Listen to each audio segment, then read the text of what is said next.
श्री राजीव दीक्षित जी एक विचारधारा को सब्सक्राइब करें और नए वीडियोस की नोटिफिकेशन पाने के लिए बेल आइकन पर क्लिक करें।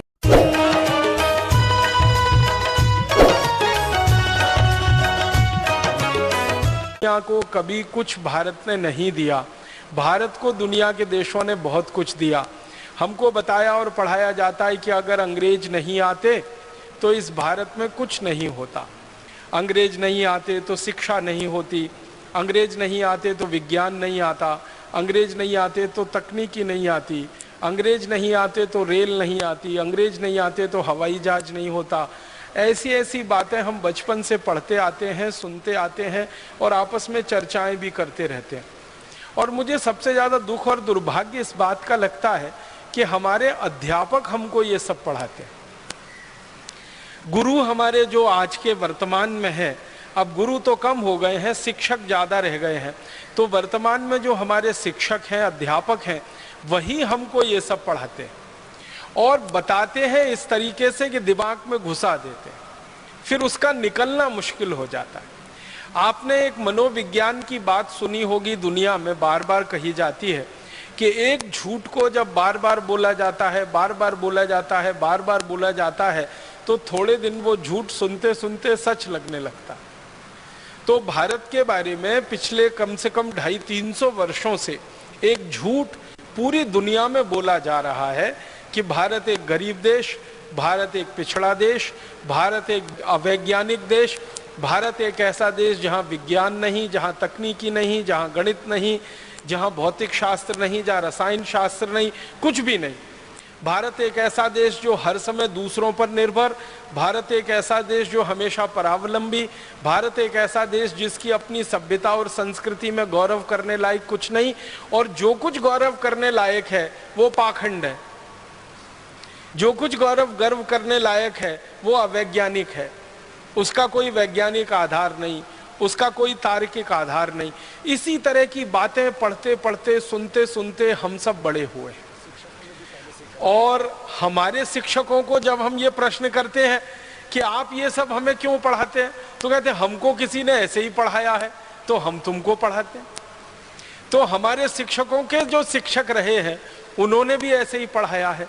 और मुझे इस बात की सबसे ज्यादा कोफ्त तब होती है कि एक साधारण आदमी भारत के बारे में जब ये कहता है कि हमारे पास ज्ञान नहीं, हमारे पास तकनीकी नहीं, हमारे पास विज्ञान नहीं, हमारे पास अर्थशास्त्र नहीं, धन नहीं, कुछ नहीं, हम तो हमेशा से पिछड़े गरीब देश हैं, तो सामान्य आदमी की बात को तो क्षमा किया जा सकता है। लेकिन जब भारत का प्रधानमंत्री ये कहने लगे तो दिल को बहुत चोट पहुंचती। हमारे देश के कई प्रधानमंत्रियों के मुंह से मैंने ये सुना कि भारत हमेशा से गरीब देश है, तकनीकी यहाँ नहीं रही, विज्ञान यहाँ नहीं रही, शिक्षा यहाँ नहीं रही, जो कुछ भी हमारे पास है वो सब अंग्रेजों की देन है। भारत के बारे में सारी दुनिया में हमारे प्रधानमंत्रियों ने बोला है, सपेरों का देश, लुटेरों का देश, अंधेरे का देश, ठगों का देश, डकैतों का देश, इस तरह की बातें सारी दुनिया में भारत के बारे में प्रचारित हुई हैं। गडरियों का देश, ऐसे ऐसे बात हमारे देश के बारे में दुनिया के लोगों के सामने आए हैं कि शर्म आती है। कई बार अपना जी करता है कि क्या करें। हमारे वर्तमान प्रधानमंत्री के द्वारा लंदन के ऑक्सफोर्ड हॉल में दिए गए भाषण की याद दिलाना चाहता हूं, जो उन्होंने ऑक्सफोर्ड यूनिवर्सिटी में दिया जब उनको डॉक्टरेट की मानद उपाधि दी जा रही थी।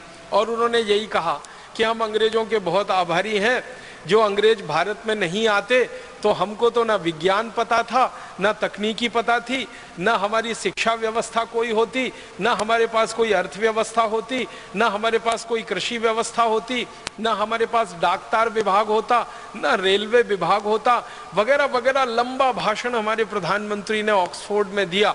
40 मिनट तक वो ये गुणगान करते रहे कि अंग्रेजों का आना भारत के लिए वरदान था, अगर अंग्रेज नहीं आते तो हम तो आज भी अंधेरे में डूबे हुए रहते। अब ये जो वर्तमान प्रधानमंत्री का बयान है, वैसा ही बयान हमारे प्रथम प्रधानमंत्री ने भी कई बार हमारी संसद में दिया।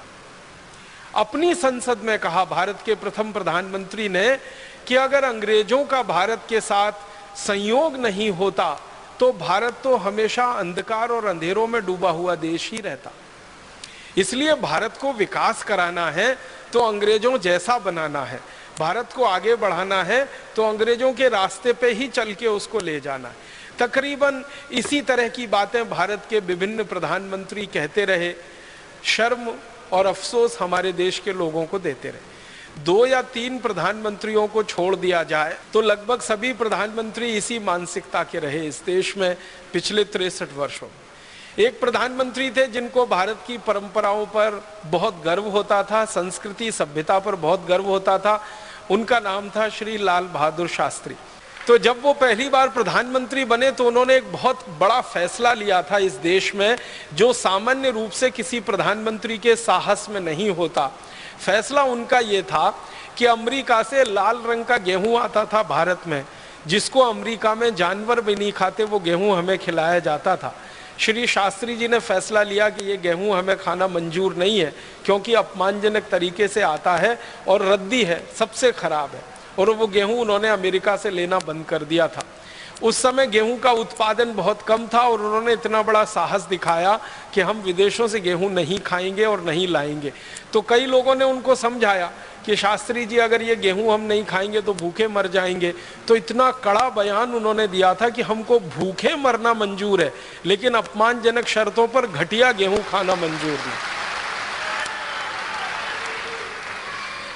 जब ये बात चल रही थी, चर्चा चल रही थी, तो संसद में भयंकर बहस हुई थी। शास्त्री जी के प्रधानमंत्री बनने के बाद जब गेहूं का आयात उन्होंने बंद किया अमेरिका से, तो संसद में बड़ी बहस हुई थी और कई सांसदों ने शास्त्री जी को ये कहा कि अगर ये अमेरिका और यूरोप के देश ना होते तो हम तो कहीं के न रहते। तो शास्त्री जी ने फिर एक कड़ी बात कही थी कि अमेरिका और यूरोप के पास ऐसा कुछ नहीं है जो वो भारत को दे सके, हमारे पास ही है जो हम उन्हें दे सकते हैं। ये बड़ी बात उन्होंने उस समय कही थी। इसी तरह एक और प्रधानमंत्री हुए थे इस देश में, उनका नाम था श्री मोरारजी देसाई। वो भी बहुत भरे हुए थे कूट कूट कर भारतीय संस्कृति सभ्यता की बातों से, और वो कहा करते थे कि दुनिया में सबसे ज्यादा ज्ञान अगर किसी देश के पास है तो वो भारत के पास है। ये हमारा दुर्भाग्य है कि उस ज्ञान को हम दुनिया में स्थापित करने में पीछे रह गए। इसी तरह के एक प्रधानमंत्री और हुए हैं इस देश में, वो बहुत कम समय के लिए रहे, चंद्रशेखर, 4 महीने रहे, लेकिन वो भी ये कहा करते थे कि यूनान की सबसे पुरानी सभ्यताओं से पुरानी सभ्यता हमारी रही है। यूरोप के पास जो कुछ भी तकनीकी और विज्ञान रहा है उससे पहले हमने वो तकनीकी और विज्ञान हासिल किया है, इसलिए हमें विदेशियों से कुछ लेने की ज़रूरत नहीं है। ज़रूरत पड़ेगी तो उनको कुछ दे देंगे, लेने लायक हमारे लिए उनके पास कुछ है नहीं। तो ऐसी बातें कहने वाले 2-3 प्रधानमंत्रियों को छोड़कर लगभग सभी प्रधानमंत्री इस मानसिकता के हुए कि भारत के पास कभी कुछ नहीं रहा, हमने कभी कुछ दुनिया को दिया नहीं, हमने हमेशा दूसरों के सामने हाथ पसार कर भीख मांगी है, चाहे ज्ञान की हो, चाहे पैसे की हो, चाहे तकनीक की हो, जो भी है हम दूसरों से लेकर अपने को आगे बढ़ाते रहे। ये बहुत बड़ा भ्रम है, ये बहुत बड़ा मिथ है। ये भ्रम जितनी जल्दी टूटे इस देश का, उतना ही देश के लिए बेहतर है। दोस्तों, अगर आपको हमारा वीडियो पसंद आया हो तो हमारा चैनल श्री राजीव दीक्षित जी एक विचारधारा को सब्सक्राइब करें और नए वीडियोस की नोटिफिकेशन पाने के लिए बेल आइकन पर क्लिक करें।